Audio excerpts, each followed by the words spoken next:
Abşeron rayonu Masazır qəsəbəsində məscidin yaxınlığında yerləşən və tikintisi artıq tamamlanmış 4 mərtəbəli yaşayış binasının damında yeni 5-ci mərtəbənin tikilməsinə başlanılması ciddi suallar doğurur.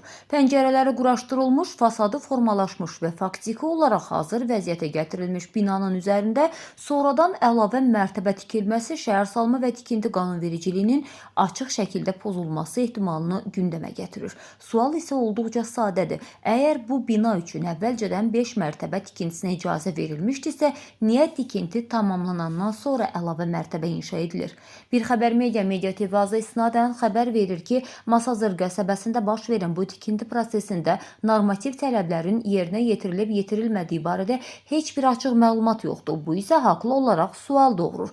Qanunlar doğrudanmı hamı üçün eyni şəkildə tətbiq olunur? Əgər tikinti icazəsiz həyata keçirilirsə, onda icra hakimiyyəti niyə bu prosesə müdaxilə etmir? Ərazidə aparılan açıq-aşkar tikinti işləri görüldüyü halda yerli icra strukturlarının susqunluğu nə ilə izah olunur? Burada isə ortaya çox ciddi və düşündürücü sual çıxır.